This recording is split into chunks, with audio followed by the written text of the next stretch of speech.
ជីវប្រវត្តិខុងជឺ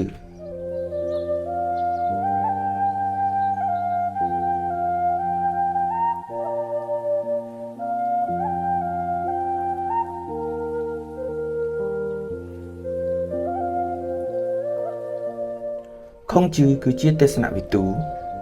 នយោបាយវិទូគិរវិទូនិងជាសិលវិទូជនជាតិចិនដ៏ល្បីល្បាញបំផុតនៅក្នុងប្រទេសចិននិយាយដោយឡែក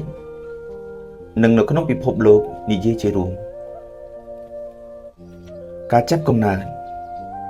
ដោយសារតែភរិយាទី1របស់ខ្លួនបង្កើតបានកូនស្រីដល់ទៅចំនួន9នាក់ទើបលោកកុងហឺបានសម្រេចចិត្តយកស្ត្រីម្នាក់ទៀតធ្វើជាកំណាន់ស្ត្រីកំណាន់រូបនេះបានបង្កើតកូនប្រុសម្នាក់ដល់លោកកុងហឺតែជាអកុសលកូនប្រុសដែលមានឈ្មោះថាមើងភីមានពិការភាពពីកំណើតក្នុងគំនិតចង់បានកូនប្រុសតបស្នងសងត្រកូលលោកកុងហឺបានរៀបការជាមួយនឹងកញ្ញាយានជឿចៃលោកស្រីយានបានទៅកាន់ភ្នំនេះដើម្បីបន់ស្រន់តាមលក្ខណៈជំនឿសុំកូនប្រុសជាលទ្ធផលមកពីការបន់ស្រន់ឬភាពចៃដន្យឬសំណាងថ្ងៃទី19ខែមិថុនាឆ្នាំ551មុនគ្រិស្តសករាជលោកស្រីបង្កើតបានកូនប្រុសម្នាក់ហើយត្រូវបានលោកកុងហឺដែលជាឪពុកបានដាក់ឈ្មោះថាកុងឈីវហើយមានឈ្មោះហៅក្រៅថាចុងនីឈីវមានន័យថាកូនភ្នំព្រោះថ្ងាសរបស់ទារកនេះមានរាងដូចកូនភ្នំចុងមានន័យទី2ថាព្រោះទារកនោះជាកូនប្រុសទី2របស់លោកកុងហឺឯនេះគឺជាឈ្មោះភ្នំនេះដែលលោកស្រីយានចង្ចៃ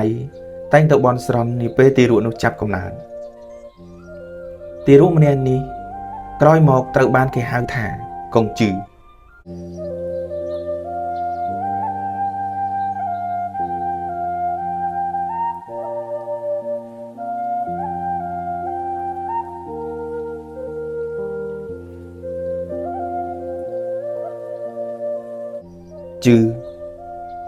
គឺជាងារដែលជនជាតិចិនបុរាណសម័យផ្ដល់ជូនអ្នកដែលមានពុទ្ធិខ្ពង់ខ្ពស់ដូចជាឡាវជឺស្ថាបនិកសាសនាតៅសុនជឺអ្នកបង្កើតទ្រឹស្ដីសិល្បៈសង្គ្រាមមិនត្រឹមតែត្រូវបានគេចាត់ទុកថាជាទេសនវិទូប៉ុណ្ណោះទេតែថែមទាំងជាស្ថាបនិកសាសនាខុងជឺដែលជាសាសនាមានលក្ខណៈអតេវនិយមទៀតផងលោកកុងហឺនិងលោកស្រីយានចង្ចៃមិនបានដឹងទេថាទារកម្នាក់នេះនឹងក្លាយជាទេសនវិទូដ៏ល្បីល្បាញមួយរូបរបស់ប្រទេសចិននិយាយដោយឡែករបស់ពិភពលោកនិយាយជារួមលោកទាំងពីរមិនដឹងទៀតថាទារកម្នាក់នេះត្រូវគេប្រសិទ្ធនាមថាជាស្ដេចគ្មានបល្ល័ង្កនោះទេឪពុករបស់ខុងជឺបានលាចាកលោកនៅពេលដែលលោកទើបមានអាយុ3ឆ្នាំហេតុនេះម្ដាយរបស់លោកជាអ្នកទទួលបន្ទុកការថែទាំនិងការអប់រំលោកដោយសារតែជីវភាពក្រីក្រម្ដាយរបស់លោកត្រូវបានបម្រើគ្រួសារអភិជនជីដោយទុកពេលវេលាឲ្យលោកបានទៅលេងជាមួយក្មេងដទៃទៀតនៅពេលថ្ងៃ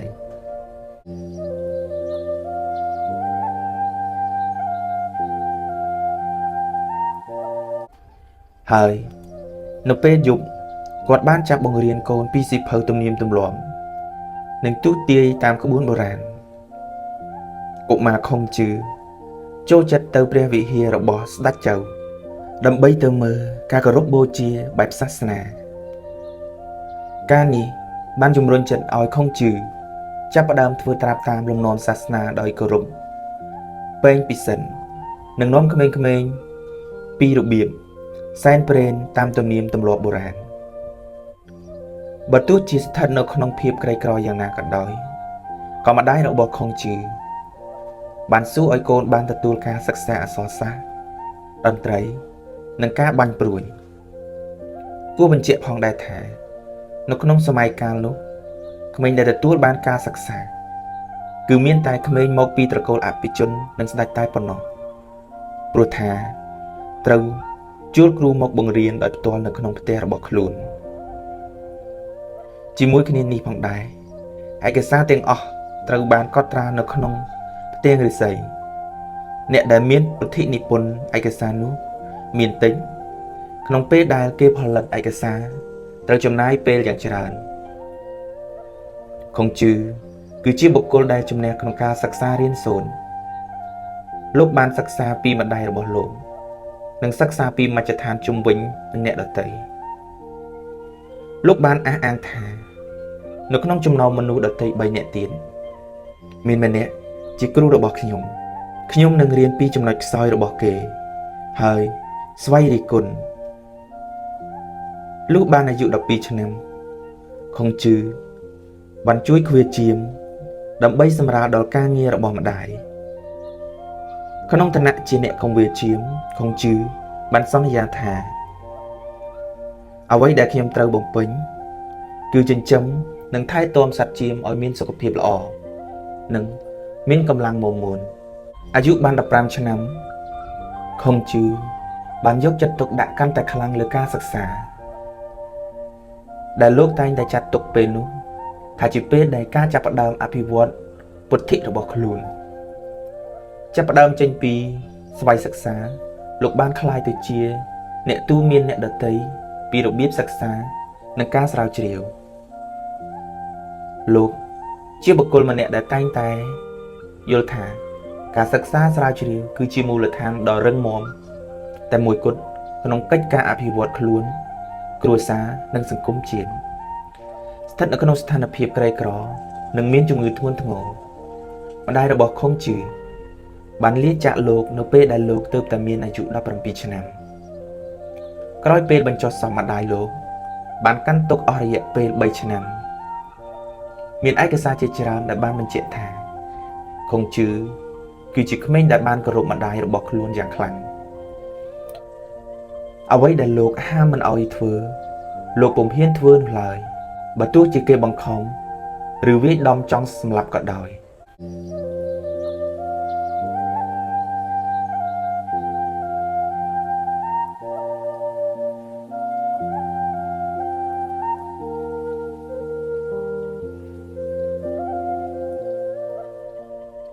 នៅអាយុ19ឆ្នាំ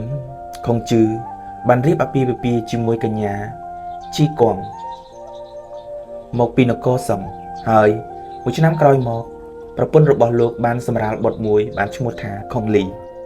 ទោះបីជាសម័យកាលដែលលោករស់នៅបុរសអាចរៀបអាពាហ៍ពិពាហ៍ឬអាចមានប្រពន្ធច្រើនជាងម្នាក់យ៉ាងណាក៏ដោយក៏ខុងជឺរៀបអាពាហ៍ពិពាហ៍តែម្ដងហើយមានភរិយាតែម្នាក់គត់លោកជាបុរសដែលពោពេញទៅដោយក្តីគោរពនិងភាពទទួលខុសត្រូវចំពោះគ្រួសារដោយឡែកចំពោះខុងជឺតែងបានអប់រំកូនរបស់ខ្លួនសិក្សាស្រាវជ្រាវដើម្បីក្លាយជាបុគ្គលដែលមានប្រយោជន៍នៅក្នុងសង្គមលោកតែងតែបានព្យាយាមឲ្យកូនរបស់លោកគឺជាទំពាំងដ៏រឹងមាំមួយនៅក្នុងការតបស្នងមរតកពុទ្ធិរបស់លោកហើយជាសសរមួយដើមដ៏រឹងមាំនៅក្នុងការរួបរวมចំណែកទ្រទ្រង់កិច្ចការអភិវឌ្ឍជាតិនៅក្នុងឆ្នាំ521មុនគ្រិស្តសករាជខុងជឺបានទទួលតំណែងជាអ្នកកាន់ឃ្លាំងរបស់គ្រួសារអភិជនជីក្នុងពេលដែលលោកមាននាទីជាអ្នកយាមឃ្លាំងខុងជឺបានតាំងចិត្តថាអ្វីដែលខ្ញុំត្រូវបំពេញគឺការកត់ត្រាឲ្យបានត្រឹមត្រូវក្នុងឆ្នាំ523មុនគ្រិស្តសករាជខុងជឺបានរៀនដេញពិននិងច្រៀងចម្រៀងពីលោកស៊ឺស៊ីងជឺដែលជាប្រធានក្រុមមន្ត្រីនៅក្នុងនគរលូខុងជឺត្រូវបានគ្រូរបស់លោកសរសើរពីស្នាដៃដេញពិនរបស់លោកយ៉ាងខ្លាំងខុងជឺដែលក្រោយមកត្រូវបានគេគ្រប់គ្នាលើកតម្កើងជាទេសនវិទូក៏ជាតន្ត្រីករជាអ្នកនិពន្ធកំណាព្យនិងជាអ្នកចម្រៀងមួយរូបដ៏ល្បីល្បាញផងដែរការសិក្សារបស់ខុងជឺពីទំនៀមទម្លាប់និងការស្វែងយល់ពីសង្គមចិននានាបានធ្វើឲ្យខុងជឺយល់ពីការគ្រប់គ្រងនគរនីមួយៗរបស់ចិនហើយព្យាយាមស្វែងរកពុទ្ធិទស្សនវិជ្ជា ក្នុងការពន្យល់ប្រជាពលរដ្ឋនិងអ្នកដឹកនាំឲ្យរួមរស់ជាមួយគ្នាដោយសន្តិភាពនិងសណ្ដាប់ធ្នាប់គួរបញ្ជាក់ផងដែរថានៅសម័យកាលរបស់កុងជឿប្រទេសចិនស្ថិតនៅក្នុងរជ្ជកាលជៅដែលអធិរាជជៅគ្មានអំណាចគ្រប់គ្រាន់ជាហេតុនាំឲ្យស្ដេចក្រាញ់ជាច្រើនធ្វើការបះបោរហើយបង្កើតជានគរឯករាជ្យរៀងៗខ្លួននៅឆ្នាំ522មុនគ្រិស្តសករាជខុងជឺត្រូវបានគេប្រសិទ្ធនាមថាយូដែលមានន័យថាទេសនវិទូចាប់ពីពេលនោះមកលោកក៏សម្រេចចិត្តបង្កើតសាលាឯកជនមួយដែលដាក់ឈ្មោះថាមជ្ឈមណ្ឌលទេសនវិជ្ជា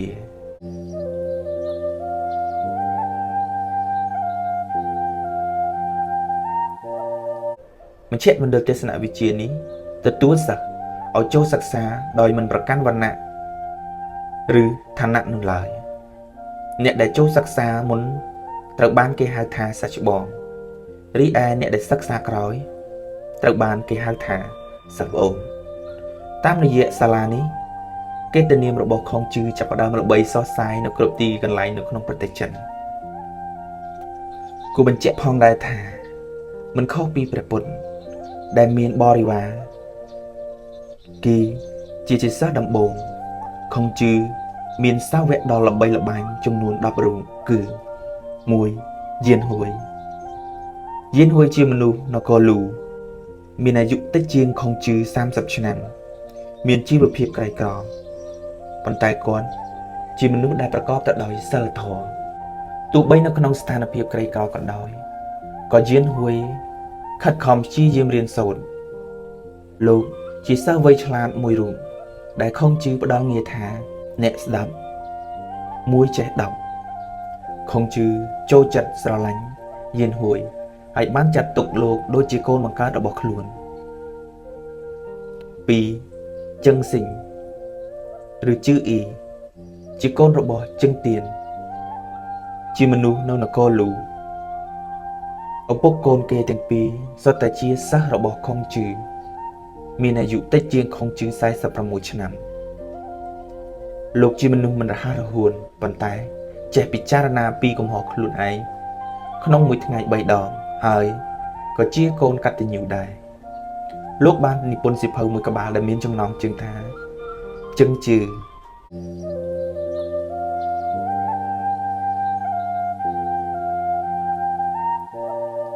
3. ឆុងធៀនឬជឺលូដែលជាមនុស្សនគរលូមានអាយុតិចជាងខុងជឺ9ឆ្នាំមានចរិតលក្ខណៈស្មោះត្រង់ក្លាហាននិងសុភាពលោកតែងតែត្រូវបានខុងជឺស្ដីបន្ទោសប៉ុន្តែលោកទទួលយកដោយភាពរីករាយនៅពីក្មេងគាត់មានជីវភាពក្រីក្រតែងតែទៅទីឆ្ងាយស្ពាយអង្គមកចិញ្ចឹមឪពុកគាត់រៀនសូត្រនៅនគរលូរហូតក្លាយជាមន្ត្រីនៅនគរលូ 4. យ៉ាន់កិនឬប៉ននីវជាមនុស្សនគរលូជាអកុសលលោកបានឆ្លងជំងឺចម្លែកដែលជាហេតុបណ្ដាលឲ្យលោកមិនហ៊ានជួបអ្នកដទៃទោះជាយ៉ាងណាក៏លោកខិតខំស្វែងយល់ពីទស្សនវិជ្ជារបស់ខុងជឺហើយបំពេញរាល់ការងារដែលខុងជឺផ្ដល់ឲ្យ 5. យ៉ានយ៉ុងឬឆុងកុងជាមនុស្សនគរលូលោកជាមនុស្សដែលមានចិត្តទូលាយខុងជឺយល់ថាលោកអាចមានបុគ្គលិកលក្ខណៈ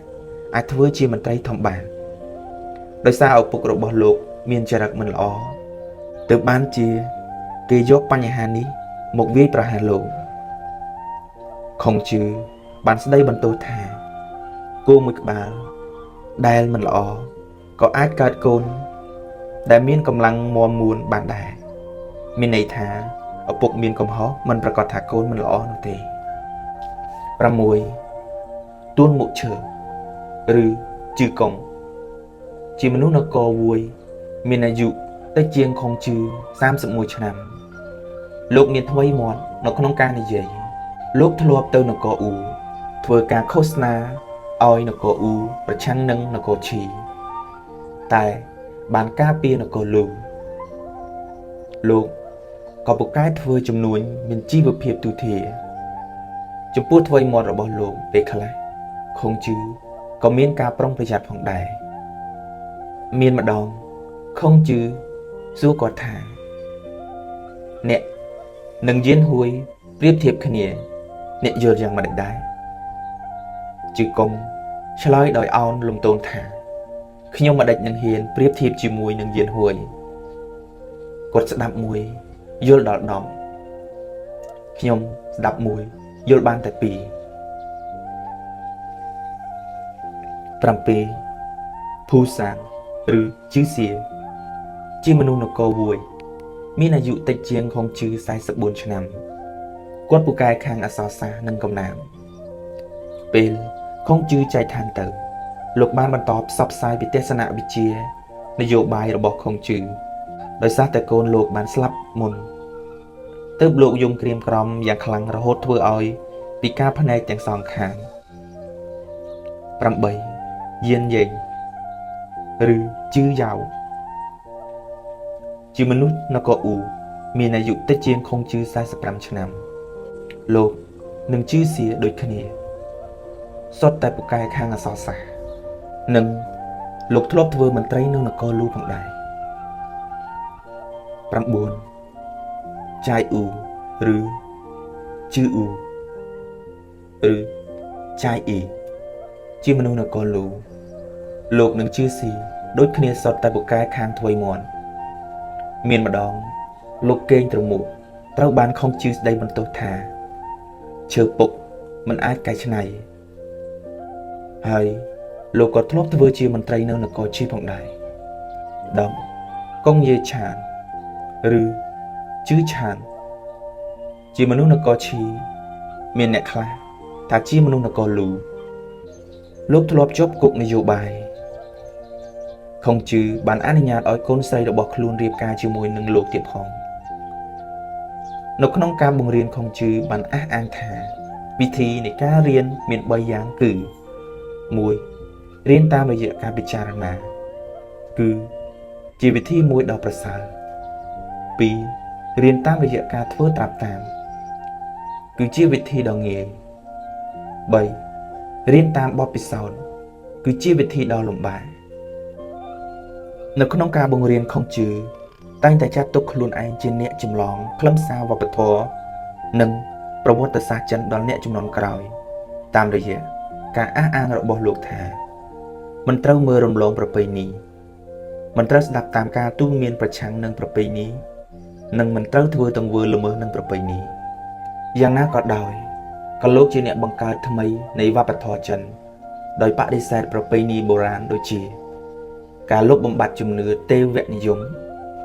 និងការកប់ទាសករទាំងរស់ជាដើមហើយលោកជាអ្នកដែលបានផ្ដើមបើកទំព័រថ្មីនៃប្រវត្តិសាស្ត្រចិនដូចជាការលុបបំបាត់នៃភាពរើសអើងវណ្ណៈនិងការបង្កើតប្រព័ន្ធគ្រប់គ្រងបែបគុណធម៌ជាដើមដើម្បីពង្រឹងនិងពង្រីកពុទ្ធិរបស់ខ្លួននិងដោយមានជំនឿពីលោកមឹងអឹងជឺនិងលោកណានកុងជឺស៊ូនៅឆ្នាំ518មុនគ្រិស្តសករាជខុងជឺបានទៅសិក្សាពីឡាវជឺដែលជាបណ្ណារក្សនៅក្នុងរាជវាំងនាទីក្រុងឡង់យ៉ាងខុងជឺបានសិក្សាយ៉ាងច្រើនពីក្បួនសិលធម៌និងច្បាប់របស់នគរដើម្បីឆ្លុះបញ្ចាំងពីស្ថានភាពនយោបាយនិងដើម្បីរកដំណោះស្រាយនយោបាយដើម្បីបញ្ជាប្រទេសពីសង្គ្រាមបង្ហូរឈាមម៉ៅស៊ីតុងធ្លាប់បានទូន្មានថានយោបាយជាសង្គ្រាមគ្មានការបង្ហូរឈាមឯសង្គ្រាមនយោបាយមានការបង្ហូរឈាមនៅក្នុងវ័យ51ឆ្នាំខុងជឺបានបែកជីវភាពទៅក្នុងឆាកនយោបាយហើយត្រូវបានស្ដេចនគរលូតែងតាំងជារដ្ឋមន្ត្រីក្រសួងយុតិធម៌លោកបានបង្កើតច្បាប់គ្រប់គ្រងនគរបែបគុណធម៌ដោយបានអះអាងថាកិច្ចដែលត្រូវការអនុវត្តបន្ទាន់គឺការកែប្រែមុខងាររបស់មនុស្សដែលត្រូវទទួលភារកិច្ចបំពេញកិច្ចការមន្ត្រីនគរជាបឋម ស្ដេចនិមឺនមន្ត្រីទាហាននិងពលរដ្ឋត្រូវស្គាល់ភារកិច្ចរបស់ខ្លួនជាមុនសិនពលគឺមនុស្សម្នាក់ៗនៅក្នុងសង្គមត្រូវទទួលខុសត្រូវចំពោះកិច្ចការរបស់ខ្លួនដែលបានប្រព្រឹត្តរួចមកហើយនិងចំពោះកិច្ចការដែលខ្លួនត្រូវអនុវត្តនៅថ្ងៃខាងមុខនៅក្នុងគ្រួសារឪពុកម្ដាយនិងកូនបងនិងប្អូនក៏ត្រូវយល់ពីភារកិច្ចនិងត្រូវមានទំនួលខុសត្រូវបុគ្គលទាំងអស់តែងស្វែងរកវត្ថុពីរគឺយុត្តិធម៌និងគុណប្រយោជន៍ប៉ុន្តែគេមិនអាចទទួលបាននៅវត្ថុទាំងពីរនេះនៅក្នុងពេលតែមួយបានឡើយបណ្ឌិតលះបង់គុណប្រយោជន៍ហើយទទួលយកយុត្តិធម៌រីឯជនអវិជ្ជានឹងទទួលយកគុណប្រយោជន៍ហើយលះបង់យុត្តិធម៌លោកបានបន្តទៀតថាការគ្រប់គ្រងដោយគុណធម៌ប្រសើរជាងការគ្រប់គ្រងដោយច្បាប់ព្រោះថាការគ្រប់គ្រងដោយគុណធម៌នាំឲ្យមនុស្សចេះភ្ញាក់រលឹកនិងមានទំនួលខុសត្រូវខ្ពស់សម្រាប់ខ្លួនឯងខុងជឿរំពឹងថាការគ្រប់គ្រងនគរប្រកបទៅដោយគុណធម៌អាចដំណើរការទៅរួចថែមទាំងឈានទៅរកបានសម្រេចផ្លែផ្កាទៀតផងការគ្រប់គ្រងល្អគឺទាល់តែអ្នកគ្រប់គ្រងធ្វើឲ្យសង្គមមានសណ្ដាប់ធ្នាប់និងជីវភាពរុងរឿងចង់ឲ្យសង្គមមានសណ្ដាប់ធ្នាប់និងជីវភាពរុងរឿងត្រូវធ្វើឲ្យមានសណ្ដាប់ធ្នាប់និងចេះគ្រប់គ្រងជីវភាពគ្រួសារជាមុនសិនបើជីវភាពគ្រួសាររបស់គេបានគ្រប់គ្រងល្អហើយនោះនាំឲ្យជីវភាពសង្គមឬប្រទេសជាតិមានសណ្ដាប់ធ្នាប់ជាលទ្ធផលចុងក្រោយគឺពិភពលោកនឹងមានសន្តិភាពនៅទូទាំងប្រទេសចិនខុងជឿបានពង្រឹងនិងពង្រីកគុណភាពអប់រំនិងបានលុបបំបាត់ទណ្ឌកម្មធ្ងន់ធ្ងរជាពិសេសលុបបំបាត់ការកប់ទាសករជាមួយនឹងសាកសពរបស់ខ្លួនទេសនវិជ្ជារបស់លោកបានល្បីសុះសាយពេញនគរលូនិងផ្សាយដល់មហានគរដទៃទៀតបើទោះជាពេលនោះមិនទាន់មានប្រព័ន្ធផ្សព្វផ្សាយទូលំទូលាយយ៉ាងណាក៏ដោយនៅក្នុងវ័យ52ឆ្នាំខុងជឿត្រូវបានតែងតាំងជានាយករដ្ឋមន្ត្រីនៃនគរលូលោកបានប្រើប្រាស់ភាសាការទូតរបស់ខ្លួនក្នុងការដណ្ដើមយកក្រុងចំនួន3ពីស្ដេចនគរឈីហើយលោកបានធ្វើការលុបបំបាត់ប៉មការពាររបស់ពួកអភិជនគួរបញ្ជាក់ផងដែរថានៅក្នុងនគរលូផ្ទៃដីមួយភាគធំធ្លាក់ទៅលើពួកអភិជនបានសាងប៉មការពារយ៉ាងរឹងមាំនិងបង្កើតទ័ពដោយខ្លួនឯងខុងជឿបានបញ្ជាឲ្យកំទេចប៉មការពារនោះហើយបង្រួមទឹកដីនគរលូឡើងវិញតាមរយៈនយោបាយនេះកិត្យានុភាពរបស់នគរលូបានធ្វើឲ្យនគរដទៃទៀតនៅជុំវិញមានការភ័យខ្លាចជាខ្លាំងក្នុងស្មារតីខ្លាចខុងជឿផ្ដល់យោបល់ឲ្យស្ដេចនគរលូដើម្បីទន្ទ្រានកាន់កាប់នគរដទៃទៀតស្ដេចនគរឈីបានបញ្ជូនស្រីស្រស់ស្អាតចំនួន16នាក់ដែលបានបណ្ដុះបណ្ដាលខាងរបាំងនិងចម្រៀងមកពង្វក់ស្ដេចនគរលូកុំឲ្យមានពេលបំពេញរាជកិច្ចនិងលែងស្ដាប់យោបល់របស់ខុងជឿតែងតែចំណាយពេលវេលារបស់ខ្លួនយ៉ាងច្រើនដើម្បីចូលទៅជួបស្ដេចលូដើម្បីពិភាក្សាពីរាជកិច្ចប៉ុន្តែលោកតែងទទួលបានការបដិសេធជានិច្ចទង្វើចំដែលរបស់លោកមិនបានធ្វើឲ្យស្ដេចនគរលូរំភើបចិត្តនោះទេតែបែរជាធ្វើឲ្យស្ដេចលូខ្ញាល់ទៅវិញនេះស្របនឹងទេសនៈដែលថាការផ្ដល់យោបល់ច្រំដែលទៅចវាយនាយដែលមិនខ្វល់ពីខ្លួននឹងនាំឲ្យខ្លួនអាប់អោនកិត្តិយសទីបំផុតបំណងរបស់ស្ដេចឈីបានសម្រេចស្របពេលជាមួយគ្នានេះពួកអភិជននៅក្នុងនគរលូដែលទទួលបានការដកហូតពីអំណាចពីខុងជឿបានពួតដៃគ្នាប្រើល្បិចបង្ខំឲ្យខុងជឿចាក់ចេញពីនគរលូ